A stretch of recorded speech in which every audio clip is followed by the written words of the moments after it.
গত সোমবার সন্ধ্যায় রাজধানীর বাংলাদেশ চীন মৈত্রী সম্মেলন কেন্দ্রে এমন একটি দৃশ্য তৈরি হয়েছিল যা বাংলাদেশের রাজনৈতিক ইতিহাসে আগে কখনো দেখা যায়নি।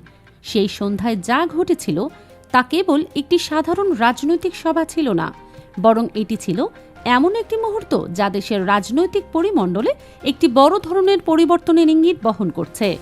কারা ছিলেন সেই সভায়, কেন তারা সেখানে এসেছিলেন, এবং সবচেয়ে গুরুত্বপূর্ণ প্রশ্ন হলো এই ঘটনা বাংলাদেশের রাজনীতিতে কোন দিকে মোড় নেওয়ার ইঙ্গিত দিচ্ছে। জামায়াতে ইসলাম বাংলাদেশ একটি দল যা তাদের ৮৫ বছরের রাজনৈতিক যাত্রায় অনেক চড়াই উৎরাই পার করেছে। এই দলটি সবসময়ই বাংলাদেশের রাজনীতিতে একটি বিতর্কিত অবস্থানে ছিল। অনেকেই তাদের সমর্থন করেছে, আবার অনেকেই তীব্র বিরোধিতা করেছে। কিন্তু গত কয়েক মাসে যা ঘটেছে তা সত্যিই অভাবনীয়। একসময় যারা জামায়াতকে দূর থেকে দেখতেন, যারা কখনো ভাবতেও পারেননি যে তারা এই দলের কোনো অনুষ্ঠানে উপস্থিত থাকবেন, তারাই এখন আমিরে জামায়াতের পাশে বসে রয়েছেন। গল্পটা শুরু করা যাক সেই সন্ধ্যার বর্ণনা দিয়ে। বাংলাদেশ চীন মৈত্রী সম্মেলন কেন্দ্র, যা রাজধানীর অন্যতম মর্যাদাপূর্ণ ভেন্যু হিসেবে পরিচিত, যেখানে সশস্ত্র বাহিনীর অবসরপ্রাপ্ত কর্মকর্তাদের সাথে জামায়াতে ইসলামের আমির একটি মতবিনিময় সভার আয়োজন করেছিলেন। সাধারণ কোনো মতবিনিময় সভা হলে এত আলোড়ন সৃষ্টি হতো না, কিন্তু এই সভায় যারা উপস্থিত ছিলেন তাদের পরিচয় জানলে আপনি অবাক না হয়ে পারবেন না। প্রথমেই আসা যাক মেজর আখতারুজ্জামান রন কথা। এই নামটি বাংলাদেশের রাজনৈতিক অঙ্গনে অপরিচিত নয়। তিনি দীর্ঘদিন বিএনপির সাথে যুক্ত ছিলেন। সেনাবাহিনীতে তার সম্মানজনক ক্যারিয়ার ছিল এবং অবসর গ্রহণের পর তিনি রাজনীতিতে সক্রিয় হয়েছিলেন বিএনপির ব্যানারে। কিন্তু সম্প্রতি তিনি এমন একটি সিদ্ধান্ত নিয়েছেন যা অনেককেই অবাক করে দিয়েছে। তিনি জামায়াতে ইসলামীতে যোগদান করেছেন। শুধু যোগদানই নয়, তিনি এখন সক্রিয়ভাবে দলের জন্য কাজ করছেন এবং নিজের সার্কেলের অনেকেই দলে নিয়ে আসছেন। এই প্রোগ্রামে আখতারুজ্জামান রঞ্জন অন্যতম মুখ্য ব্যক্তি হিসেবে উপস্থিত ছিলেন। তিনি আমিরে জামায়াতের পাশে বসেছিলেন এবং তার উপস্থিতি স্পষ্টভাবে জানান দিচ্ছিল যে রাজনীতিতে বড় ধরনের পরিবর্তন ঘটতে চলেছে। যারা একসময় জামায়াতকে রাজনৈতিক প্রতিপক্ষ মনে করতেন, তারাই এখন এই দলের পতাকা তলে সমবেত হচ্ছেন। এবার আসা যাক ব্যারিস্টার সারোয়ারের কথায়। এই নামটিও বাংলাদেশের রাজনৈতিক ও আইনি অঙ্গনে সুপরিচিত। তিনিও দীর্ঘদিন বিএনপির সমর্থক হিসেবে পরিচিত ছিলেন। টেলিভিশনের বিভিন্ন টক শোতে তিনি নিয়মিত অংশগ্রহণ করতেন এবং বিএনপির পক্ষে কথা বলতেন। এমনকি সম্প্রতি গুম-খুনের অভিযোগে অভিযুক্ত কিছু সেনা কর্মকর্তার আইনজীবী হিসেবেও তিনি দাঁড়িয়েছিলেন, যদিও পরে সেই মামলা থেকে প্রত্যাহার করে নিয়েছিলেন। এই মানুষটি এখন কোথায়? তিনি এখন জামায়াতের আমিরের ডাকে সাড়া দিয়ে উপস্থিত হয়েছেন এবং সক্রিয়ভাবে দলের কাজে অংশ নিচ্ছেন। কর্নেল হাসিনুল আরেকটি নাম যা এই প্রসঙ্গে অত্যন্ত গুরুত্বপূর্ণ। বাংলাদেশে গুম-খুনের বিরুদ্ধে যে আন্দোলন গড়ে উঠেছে তার অন্যতম প্রধান মুখ হলেন এই কর্নেল হাসিনুল। আয়নাঘর নামে যে কুখ্যাত স্থানটির কথা আমরা শুনেছি, সেই আয়নাঘরের মূল তথ্য উদ্ঘাটনকারী হিসেবে তিনি পরিচিত। শুধু তাই নয়, বাংলাদেশে ভারতের আধিপত্যবাদের বিরুদ্ধে যারা সোচ্চার তাদের মধ্যেই তিনি অন্যতম। ইরাকি ইলিয়াস, মাহমুদুর রহমানের মতো মানুষের সাথে যার নাম একই সারিতে উচ্চারিত হয়, এই মানুষটিও এখন জামায়াতের পক্ষে। প্রশ্ন হলো, এত বড় বড় মানুষ যারা একসময় বিএনপির অন্ধ সমর্থক ছিলেন, তারা কেন হঠাৎ করেই জামায়াতের দিকে ঝুঁকছেন? এর উত্তর খুঁজতে গেলে আমাদের বাংলাদেশের বর্তমান রাজনৈতিক পরিস্থিতি বিশ্লেষণ করতে হবে। বিএনপি, যে দলটি একসময় দেশের বৃহত্তম রাজনৈতিক দল হিসেবে পরিচিত ছিল, সেই দলটি এখন নানা সমস্যায় জর্জরিত। দুর্নীতি, অব্যবস্থাপনা এবং নেতৃত্বের সংকট এই দলটিকে দুর্বল করে ফেলেছে। যারা একসময় বিএনপির প্রতি অগাধ আস্থা রাখতেন, তারা এখন হতাশ। এই পরিস্থিতিতে জামায়াতে ইসলামী একটি বিকল্প হিসেবে আবির্ভূত হচ্ছে এবং সবচেয়ে আশ্চর্যের বিষয় হলো, জামায়াত এই মানুষদের টানতে কোনো বিশেষ প্রচেষ্টা করেনি। তারা নিজেরাই সামগ্রিক পরিস্থিতি বিশ্লেষণ করে এই সিদ্ধান্তে পৌঁছেছেন যে জামায়াতে ইসলামী এখন একটি কার্যকর রাজনৈতিক শক্তি হিসেবে আবির্ভূত হতে পারে। জামায়াতের অভ্যন্তরীণ সূত্রগুলো জানাচ্ছে যে দলের নেতৃত্ব এই পরিবর্তনকে আল্লাহর বিশেষ রহমত হিসেবে দেখছেন। তাদের মতে, জামায়াত যে গতিতে এগিয়ে যাচ্ছে এবং যে ধরনের মানুষের সমর্থন পাচ্ছে তা স্বাভাবিক দাওয়াতি কাজের ফলাফল নয়, এটি অনেকটাই অলৌকিক একটি ঘটনা। কারণ জামায়াত যদি নিজেদের স্বাভাবিক কাজের মাধ্যমে এই পর্যায়ে আসতে চাইত, তাহলে হয়তো 2048 সাল নাগাদ তারা ক্ষমতার কাছাকাছি পৌঁছতে পারত। কিন্তু বর্তমান পরিস্থিতি তাদের 2026 সালেই ক্ষমতার অনেক কাছে নিয়ে এসেছে। এই সভায় আরও একটি গুরুত্বপূর্ণ বিষয় লক্ষণীয় ছিল।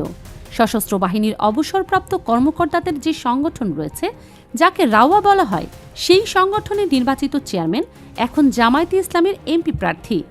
এটি একটি অত্যন্ত তাৎপর্যপূর্ণ ঘটনা, কারণ এতদিন ধরে একটি ঘটনা প্রচলিত ছিল যে জামায়াত ক্ষমতায় এলে সেনাবাহিনীর সাথে তাদের সম্পর্ক কেমন হবে, ডিপ স্টেট জামায়াতকে মেনে নিবে কিনা, এসব প্রশ্ন ছিল। কিন্তু এই ঘটনাগুলো স্পষ্টভাবে ইঙ্গিত দিচ্ছে যে সেনাবাহিনীর উচ্চপদস্থ অবসরপ্রাপ্ত কর্মকর্তারা এখন জামায়াতের প্রতি সমর্থন জানাচ্ছেন। একটু পেছন ফিরে তাকালে দেখা যায়, অতীতে জামায়াতে যে সেনাবাহিনীর মানুষেরা যুক্ত হতেন তারা সাধারণত নিম্নপদস্থ ছিলেন। সৈনিক, কর্পোরাল, এই ধরনের পদমর্যাদার মানুষেরা অবসর নেওয়ার পর জামায়াতে যোগ দিতেন। কিন্তু এখন চিত্র সম্পূর্ণ বদলে গেছে। এখন ব্রিগেডিয়ার জেনারেল, কর্নেল, এমনকি শোনা যাচ্ছে সাবেক সেনাপ্রধানও জামায়াতের প্রতি সমর্থন জানাচ্ছেন। জামায়াতের নির্বাচন পরিচালনা কমিটিতে এখন উচ্চপদস্থ সাবেক সেনা কর্মকর্তাদের অভাব নেই। এই পরিবর্তনের পেছনে কী কারণ থাকতে পারে?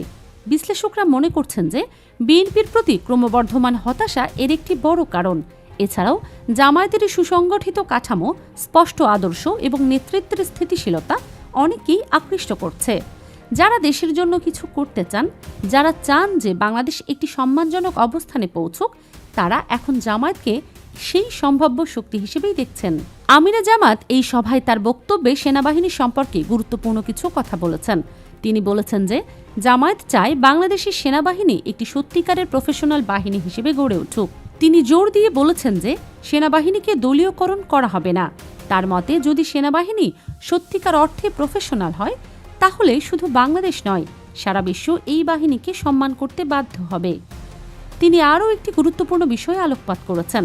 তিনি স্মরণ করিয়ে দিয়েছেন যে একসময় বাংলাদেশি সেনাবাহিনীর সদস্যদের সকাল শুরু হতো কোরআন তেলাওয়াতের মাধ্যমে, কিন্তু পরবর্তীতে সেই ঐতিহ্য পরিবর্তন করা হয়েছে এবং রবীন্দ্রসঙ্গীত দিয়ে দিন শুরু করার প্রচলন হয়েছে। আমিরে জামায়াত চায় এই গৌরবময় অতীতে ফিরে যেতে, যেখানে ইসলামী মূল্যবোধ সেনাবাহিনীর একটি অবিচ্ছেদ্য অংশ ছিল। এই সভায় কর্নেল বাতেন সহ আরও অনেক অবসরপ্রাপ্ত কর্মকর্তা বক্তব্য রেখেছেন। তাদের সবার বক্তব্যে একটি সাধারণ সুর ছিল, এবং সেটি হল দেশের বর্তমান পরিস্থিতি পরিবর্তন প্রয়োজন এবং সেই পরিবর্তনের নেতৃত্ব দিতে জামাত সক্ষম। এখন প্রশ্ন হল, এই পরিবর্তন কতটা স্থায়ী এবং এটি বাংলাদেশের রাজনীতিতে কতটা প্রভাব ফেলবে। এটি এখনও বলা কঠিন। তবে একটি বিষয় স্পষ্ট যে জামায়াত এখন এমন কিছু মানুষের সমর্থন পাচ্ছে যাদের সমর্থন পাওয়া আগে কল্পনাও করা যেত না। সাবেক বিএনপি নেতাকর্মী, উচ্চপদস্থ সাবেক সেনা কর্মকর্তা, আইনজীবী, বুদ্ধিজীবী অনেকেই এখন জামায়াতের দিকে ঝুঁকছেন। একটি উল্লেখযোগ্য বিষয় হলো যে এই মানুষদের অনেকেই আনুষ্ঠানিকভাবে জামায়াতের সদস্য হচ্ছেন না। তাদের কোনো ফর্ম পূরণ করছেন না, কোনো আনুষ্ঠানিক প্রক্রিয়ার মধ্য দিয়েও যাচ্ছেন না, কিন্তু তারা স্পষ্টভাবে জানাচ্ছেন যে তারা জামায়াতকে ভোট দেবেন এবং জামায়াতকে ক্ষমতায় আনতে সাহায্য করবেন। এটি একটি নতুন ধরনের সমর্থন যা বাংলাদেশের রাজনীতিতে আগে কখনো দেখা যায়নি। জামায়াতের নেতৃত্ব এই ঘটনাকে ক্ষমতায় আসার পূর্ব আলামত হিসেবে দেখছেন। তাদের বিশ্বাস যে এই ধরনের সমর্থন যদি অব্যাহত থাকে এবং আরও বিস্তৃত হয়, তাহলে আগামী নির্বাচনে জামায়াত একটি উল্লেখযোগ্য শক্তি হিসেবে আবির্ভূত হতে পারে। তবে এই পথে বাধাও কম নয়। জামায়াতের বিরুদ্ধে দীর্ঘদিন ধরে যে নেতিবাচক প্রচারণা চলেছে, সেটি রাতারাতি মুছা যাবে না। অনেক মানুষ এখনও জামায়াতের প্রতি সন্দিহান, কিন্তু এই ধরনের ঘটনাগুলো সেই সন্দেহ দূর করতে সাহায্য করছে। যখন সমাজের সম্মানিত মানুষেরা, যারা একসময় জামায়াতের সমালোচক ছিলেন, তারাই এখন জামায়াতের সমর্থক হয়ে যাচ্ছেন, তখন সাধারণ মানুষের মধ্যেও জামায়াত সম্পর্কে ধারণা বদলাতে বাধ্য। শেষ পর্যন্ত বলা যায় যে বাংলাদেশের রাজনীতি একটি গুরুত্বপূর্ণ বাঁক নিতে চলেছে। জামায়াতে ইসলামী, যে দলটি দীর্ঘদিন ধরে রাজনীতির মূলধারার বাইরে ছিল, সেই দলটি এখন কেন্দ্র মঞ্চে আসার প্রস্তুতি নিচ্ছে এবং তাদের সাথে এমন কিছু মানুষ যুক্ত হচ্ছেন যাদের পরিস্থিতি এই দলকে নতুন মাত্রা দিচ্ছে। আগামী দিনগুলোতে এই পরিস্থিতি কোন দিকে মোড় নেয়, সেটি এখন দেখার বিষয়।